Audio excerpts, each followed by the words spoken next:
आप देख रहे हैं पाकिस्तानी खबरों और तबसरों पर मुश्तमिल आखिरी शो। बिस्मिल्लाहिर्रहमानिर्रहीम। अस्सलाम वालेकुम नाज़रीन, इरफान हाशमी आपको प्रोग्राम आखिरी शो में लंदन से खुशामदीद कहता हूं और अमेरिका से हमारे साथ मौजूद हैं शाहीन सबाई साहब। सर अस्सलाम वालेकुम। Irfan and we are back after a Sunday छुट्टी। उसके बाद मगर बड़ी गरम गरम खबरें और बड़ी मजेदार इंफॉर्मेशन है। तो मुझे जो है ना, हाँ, मुझे क्योंकि जब आपकी कॉल आई तो ब्रेकिंग न्यूज़ ही थी, तो हमने कहा चलें let's start with that. Sir, ये ब्रेकिंग न्यूज़ पे तो हम बात करेंगे। कुछ मीटिंग्स हुई हैं और army chief general Qamar Javed Bajwa का दौरा अमेरिका, ऑब्वियसली वो आपके पास इस वक्त दौरा भी कर रहे हैं और पीछे बहुत सारी बातें की जा रही हैं। तौसी होगी, एक्सटेंशन देनी है नहीं देनी, नया चीफ कौन होगा, मेरिट की बात। नून लीग ने अपने लोगों को उतार दिया और वो बयान दे रहे हैं कि मेरिट पे हुई तो क्या सिचुएशन बन सकती है, सीनियरिटी पे किया जाए तो किसको नुकसान होगा। ख्वाजा आसिफ के बयानात, इमरान खान के बयानात, स्टेक होल्डर्स, फजल वटेवर, ये इस वक्त आर्मी चीफ की तैनाती का एक मसला जो है वो बना हुआ है और बहुत सारे लोग जो हैं इस पे ट्वीट्स भी कर रहे हैं।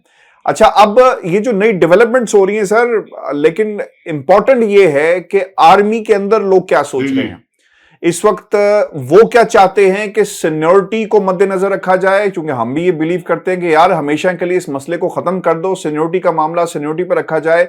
कल को कोई नवाज शरीफ लंदन में बैठकर ये ना कहे कि इस मुल्क के 5 से 7 जो आर्मी चीफ थे वो मैंने तैनात किए और देखो किस्मत का दोबारा जो चक्कर है कि आज दोबारा फैसला मैंने ही करना है। तो सर, क्या फौज क्या सोच रही है, अंदर क्या चल रहा है? बड़ी इंपॉर्टेंट बात है और इस पे मेरे पास कुछ इंफॉर्मेशन भी है जो अंदर की, जो एक अभी लेटेस्ट जो मीटिंग हुई है हमारे जनरल साहिबान की और कमांडर साहिबान की, और उसमें बिल्कुल पक्का कंफर्म कर सकता हूं कि उसमें ये इशू आया, डिस्कस हुआ और ओवरवेलमिंग कंसेंसस ये था कि जी हमारी फौज ने इतनी इज्जत कमाई है जनरल बाजवा साहब के होते हुए और इतने अरसे से वो काम कर रहे हैं और बहुत जबरदस्त काम उन्होंने किया है। हमको इस इज्जत के साथ इनको यानी मतलब उसका ये था, जो शुगर कोटिंग लफ्ज जो भी जितना एक जूनियर ऑफिसर अपने चीफ के सामने यूज कर सकता है वो शुगर कोट यूज किया गया होगा। लेकिन बॉटम लाइन ये थी कि जी आप इज्जत के साथ आए हैं और इज्जत के साथ ही हम आपको देखेंगे कि जी आप जाएं, और इंस्टीट्यूशन की इज्जत जो है ना वो कायम रहे। इंस्टीट्यूशनल जो वो बहुत जरूरी है और उसके साथ मतलब उनका मैसेज उनको दे दिया गया कि जनाब हम तैयार हैं आपको रुखसत करने के लिए, बाइज्जत तरीके से आपको घर भेजने के लिए। और ये एक बड़ा इंपॉर्टेंट ये उसी तरह सॉरी मैं आपकी बात, ये उसी तरह सर हुआ आखिरी दिनों में मुशर्रफ साहब के साथ भी यही कुछ हुआ था और कहा कि सर मुशर्रफ साहब के साथ तो फैसला आर्मी चीफ ने कर दिया था और जो नए आर्मी चीफ आ गए थे वो तो कैरी साहब थे और कुछ उनको भी ये मैसेज दे दिया गया था 2-3 लोगों ने मिलके। वो तो अपने एक प्राइवेट मैसेज था और उनको वो पहुंचा दिया गया था, फिर वो चले भी गए, बल्कि वर्दी भी उतार दी उन्होंने और फौरन उनका तो ठीक है। ये भी एक तरीके से इनको मैसेज दे दिया गया है कि जनाब अब आप प्लीज और कोशिश ना करें। यानी ये तो नहीं कहा गया होगा कि जी आप ये करें या ना करें, लेकिन ये उनको बता दिया गया है कि जी हम इस बात पे बिल्कुल तैयार है कि जी आपको बाइज्जत तरीके से रुखसत कर दें, और उसके दिन तकरीबन अब आ गए। मगर इससे पहले जो कुछ होता रहा वो भी बात करते हैं कि क्या हुआ। मगर आपने पूछा था कि अंदर क्या हो रहा है, तो अंदर की मेरे ख्याल लेटेस्ट फीलिंग तो ये है, बोलेगा कोई नहीं, अभी चंद दिन की बात है, 10-15 अक्टूबर तक, इसीलिए शायद सब लोग खामोश हैं। इमरान खान भी अपनी कॉल आराम से लेके बैठे हुए हैं, बाकी सब लोग भी, कि ये 10-15 दिन जो गुजरेंगे तो उसमें सारे फैसले हो जाएंगे। अच्छा सर, ये तो ठीक है, इदारे ने बता दिया कोर कमांडर कॉन्फ्रेंस के अंदर ये बात जिससे आप बता रहे हैं। अब इधर से भी कोई रिएक्शन आया कि नहीं आया? क्योंकि DGISPR ने तो बहुत पहले कह दिया था कि he is no more interested और उनकी तैनात जो रिटायरमेंट है वो अपने वक्त पर होगी और जो सिग्नल्स मिल रहे हैं चारों तरफ से वो यही हैं कि वो घर चले जाएंगे। और अब ये कोर कमांडर कॉन्फ्रेंस के अंदर भी जो कंफर्मेशन आपकी तरफ से जिस खबर में आई है, लेकिन रेजिस्टेंस शो किया जा रहा है या कुछ कहा जा रहा है कि ठीक है नहीं अभी कोई चांस है? देखिए, उन्होंने तो रेजिस्टेंस तो है और बिल्कुल है। उसके दो मैं आपको खबर भी दे सकता हूँ। एक तो ये है कि जी उनके जो उनके करीबी लोग थे, करीबी आप साथी कह लें या उनके फैमिली के लोग कह लें, जो बड़े एक्टिव थे जब इनको लाया गया था और जिन्होंने लॉबिंग की थी, नवाज शरीफ से भी की थी और बाकी लोगों से भी की थी, वो फिर एक्टिव है। कुछ उनमें से एक आध दो तो लंदन पहुंचे हुए हैं और इसलिए पहुंचे हुए हैं कि जी नवाज शरीफ साहब ने बाकायदा एक सिग्नल दे दिया कि जी अब मिस्टर बाजवा इज नो मोर, नए की बात करें, तो वो दोबारा मनाने के लिए पहुंचे हुए हैं। तो वो एक कोशिश तो वो हो रही है। एक और कोशिश उन्होंने एक हफ्ता पहले की थी, जो कराची में वो गए। मैं जनरल बाजवा की बात कर रहा हूँ। कराची गए और उन्होंने जाना था क्रिकेट मैच देखने पाकिस्तान और इंग्लैंड का, मगर वो उन्होंने कैंसिल कर दिया। अब उसकी वजह पता नहीं क्या थी, हो सकता है कुछ एम्बैरेसमेंट होने का खतरा हो कि जी हजारों लोग होंगे और उन्हें पता चल गया कि जी जनरल बाजवा साहब यहाँ बैठे हैं, तो वो उनके हक में नारे ना लगाना शुरू कर दें, तो इसलिए वो नहीं गए। और उसके वहां नहीं गए, लेकिन एक मीटिंग उन्होंने की बिजनेस कम्युनिटी के साथ, लिमिटेड बहुत लोगों के साथ, और उसको 3-3.5 घंटे की वो मीटिंग थी और उसमें खुल के उन्होंने अपना बयान किया और बातें की, और बिजनेस वालों ने भी बातें की खुल के। तो उनका मकसद ये था, और उसका जो निचोड़ मुझे मिला है उस मीटिंग का, वो ये था कि जी 3 साल जो इमरान खान के थे, जिसमें जितनी काम की बातें, जितनी कामयाबियां, जितनी अच्छाइयां, जितनी प्रोग्रेस हुई है, वो सब मैंने करवाई है और मुझे उसका क्रेडिट मिलना चाहिए। और मैं अगर ना होता तो इमरान खान साहब बहुत जल्दी डूब जाते। तो वो ये कहते हैं कि जी मैंने ये किया है, और अब मैं, और वो फिर उन्होंने ये भी डिस्क्लोज किया, मैं भी ये खबर है, उन्होंने बिजनेसमैन को बताया कि जी अक्टूबर में 15-20 अक्टूबर तक फैटफ भी हमें क्लियर कर देगा, ये भी उन्होंने क्लेम किया। और ये कि इकोनॉमी भी ठीक हो जाएगी और सारी बातें ठीक हो जाएंगी, और मैं ये भी कर रहा हूँ, मैं पैसे भी ला रहा हूँ, पता नहीं क्या क्या कर रहा हूँ। उससे जो अंदाजा लगाया बिजनेसमैन ने, उन्होंने कहा कि यार ये बंदा तो कोई हफ्ते 2 हफ्ते में जाने वाला नहीं है, ये तो कोई ऐसी बातें कर रहे हैं कि ये तो यहाँ अभी लंबा इनिंग्स खेलेंगे। और उस पर कुछ लोगों ने फिर उनसे 3 घंटे में जाहिर है बातचीत भी की, जवाब भी हुआ। कुछ लोगों तो छोड़ के चले गए, कुछ लोग तो यहाँ बिजनेस ही बंद करके अपनी रेजिडेंस भी दुबई ले गए।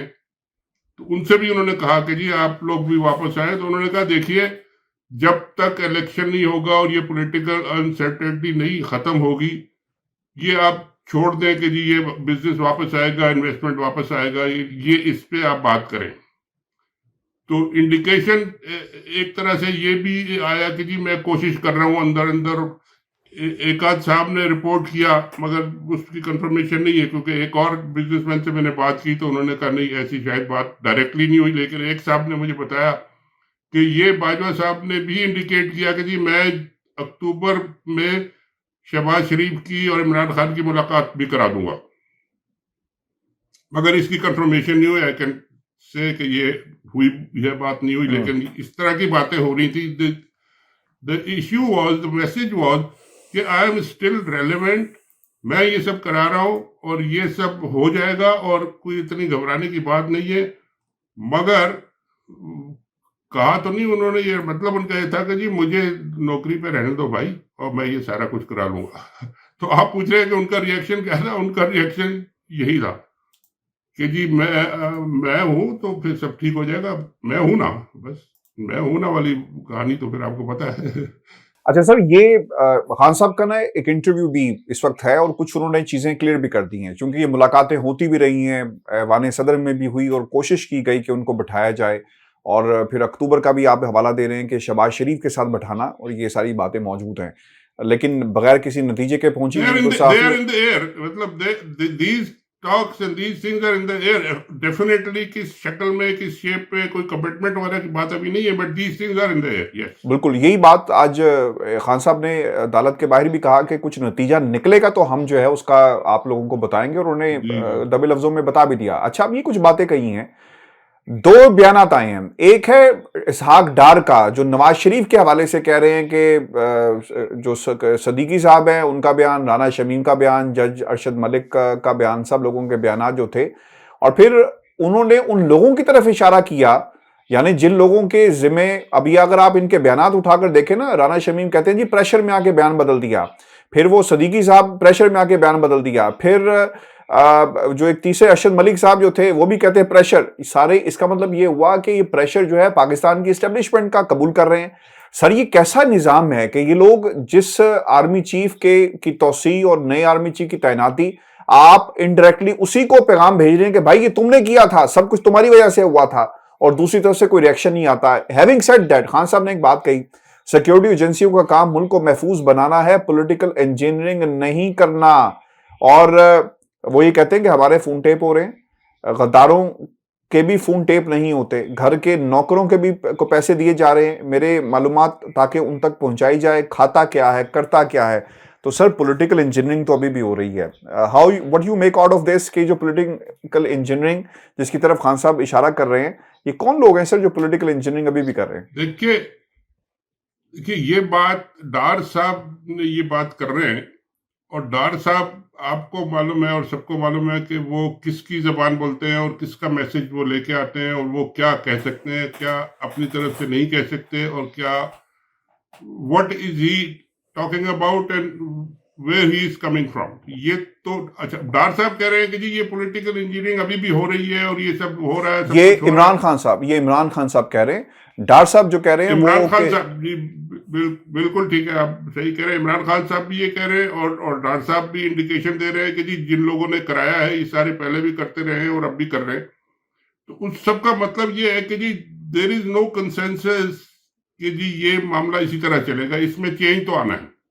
और वो चेंज क्या है? वो चेंज यही है जो हम 2-3 प्रोग्रामों में बात कर रहे हैं कि जी बाजवा साहब ने जाना है, एक नए साहब ने आना है, और वो आके अपनी नई बसात बिछाएंगे। और इमरान खान साहब भी इसी बात पे डिस्कशन करें। कल भी वो कुछ जर्नलिस्टों से मिले थे और कुछ मेरी 1-2 से बात हुई, तो उन्होंने कहा कि बातों बातों में इमरान खान साहब ने कुछ नाम भी लिए और कुछ मजाक भी हुआ कि जी उनसे कहा गया कि जी जनाब बात यह है कि आप जो नाम ले रहे हैं, जिसका नाम ले रहे हैं, बड़ा अच्छा है, बड़ा बुरा है, ये सब जो आप कह रहे हैं, तो ये तो उनके खिलाफ जाएगा। तो पता नहीं फिर असल में वो किसका नाम ले रहे थे, क्यों ले रहे थे, जिसका ले रहे थे उसको हटाना था या लगवाना था या रखना था, ये मतलब है जो बड़ी मतलब जू माने किस्म की बातें बहुत सारी हुई हैं। मगर एक चीज मैं आपको पॉइंट आउट कर दूं जो बड़ी रिलेवेंट है और आज के कॉन्टेक्स्ट में, बाजवा साहब is in America right now. वो अकेले नहीं आए, वो अपने 2-3 टॉप लोगों के साथ आए। अब इस बात को आप ये बाकी वो बात क्या करते हैं उनसे, जो बायलैटरल बात है उसको छोड़ दें, मैं उस पर बात नहीं करता क्योंकि मुझे अभी कोई ऑफिशियल ब्रीफिंग का नहीं पता कि क्या उनकी बातचीत हुई है। लेकिन ये देखें आप कि उनका जो डेलीगेशन है उसमें कौन है। उसमें 2-3 जनरल्स हैं जो के नेक्स्ट चीफ हो सकते हैं। This is very very obvious, इसलिए कि मुझे इतना पता है अपने 25 साल के अमेरिका के रिपोर्टिंग के तजुर्बे से कि अमेरिकन किसी ऐसे ऑफिशियल से बात नहीं करते जब इन्हें पता हो कि जी 2 हफ्ते बाद या 3 हफ्ते बाद इसने चला जाना है या इसने रहना है, या अनसर्टेनिटी उसके बारे में हो। वो कोई लंबी बात, स्ट्रेटेजिक बात को वो फॉर्मेलिटीज करते हैं जी, वक्त जाया नहीं करते सर, वक्त जाया नहीं करते, वक्त जाया नहीं करते। तो वो बाजवा साहब अपने साथ 1-2 लोगों को लेके गए हैं कि जी आप, उन्होंने अगर इस किस्म की बात की तो उनसे कहेंगे जी आप डोंट वरी, ये लोग जो बैठे हैं ये आपके, हम जो कमिटमेंट्स कर रहे हैं, जो बातचीत कर रहे हैं, आपसे जो कह रहे हैं, ये लोग हैं आने वाले, ये लोग करेंगे, उनको ये कमिटमेंट्स पूरी करेंगे। तो ये मकसद उनका यही है कि अगर मैं जा भी रहा हूं तो मेरे साथ जो बंदे हैं वो और वो 1-2 बंदे हैं, उन्हीं में से मतलब है कि हमारा चीफ भी होगा, होना चाहिए, 2-3-4 टॉप के लोग होते हैं, उन्हीं में से होना चाहिए और होगा। तो यहाँ की विजिट जो है वो भी इसी हवाले से है कि बाजवा साहब को तो एक तरह से फेयरवेल हो जाएगा और बाकी लोगों को वेलकम हो जाएगा और फिर दोनों के मिलिट्री टू मिलिट्री और कंट्री टू कंट्री रिलेशंस चलते रहेंगे। तो ये भी इम्पोर्टेंट है यहाँ पे। अच्छा सर, ये आज अदालत से वो सुरखरू हो गए। अदालत ने तौहीन अदालत का जो केस था उसे खत्म कर दिया, सब कुछ वापस हो गया। और दूसरी तरफ हुकूमत ये तैयारी कर रही है कि किसी तरह इमरान खान के ऊपर एफआई के जरिए जो रिपोर्ट आएगी उसकी बुनियाद पर गद्दारी का मुकदमा दर्ज किया जाए। सर, आपको लगता है कि इमरान खान एक गद्दार सियासतदान है? Do you really believe in this myth, या ये कोशिश कर रहे हैं? ऐसी बातें क्या डिस्कस करना, ये उनके अपनी फैंटेसीज हैं कुछ गवर्नमेंट की। अभी वो गवर्नमेंट में बैठे हैं तो वो ये कह सकते हैं कि जी एफआईए तुम ये करो, फलाने को उठा लो, फलाने को मारो, डंडा करो, वो कर सकते हैं। लेकिन ये फैंटेसीज उनकी उस दिन तक है जिस दिन तक उनकी पावर बेस मौजूद है। जिस दिन पावर बेस उनकी हिल गई वो सारे के सारे धड़ाम हो जाएगा। तो ये सब फजूल की बातें हैं कि जी जहां तक उनको रिलीफ की बात है वो तो हमें पता चल ही गया था थोड़े दिन पहले कि जी उनको रिलीफ मिलने वाला है। लेकिन एक कमेंट मैं करता जाऊं इस पे, अगर आप इजाजत दें, कि जिस अदालत ने इनको आज रिलीफ दिया है, बड़ा अच्छा रिलीफ दिया है और बड़ी तारीफें खान साहब ने की थी, उसी अदालत ने आपने 3-4 दिन पहले देखा होगा कि एक मोहतरमा मरियम साहिबा को भी एक बड़ा अच्छा रिलीफ दिया उन्होंने। तो वो बड़ा बैलेंसिंग एक्ट लेके चल रहे हैं, जिसे कहते हैं ना लेवल प्लेइंग फील्ड बाकायदा नजर आ रहा है कि बनाने की कोशिश हो रही है और बन रहा है। तो यही कोशिश थी बाजवा साहब की कि मैं जाऊं तो एक लेवल प्लेइंग फील्ड करके जाऊं कि नवाज शरीफ और उनकी पार्टी और इमरान खान साहब बराबरी पे आ जाए। वो अगर इस तरह आ सकते हैं बराबरी तो आ जाए, लेकिन इमरान खान साहब मेरा ख्याल है पॉपुलैरिटी में और इलेक्शन की पॉलिटिक्स में और उनकी जो कैंपेन का जो मोड है उसमें वो बहुत आगे निकल चुके हैं। इनको अब कैचअप करना बड़ा मुश्किल होगा इनके लिए। This is my view. चल, बहुत शुक्रिया सर। व्यूअर्स, ये आज का हमारा शो था। अपने कमेंट्स जरूर भेजिएगा। इजाजत दीजिए। अल्लाह ने कहा।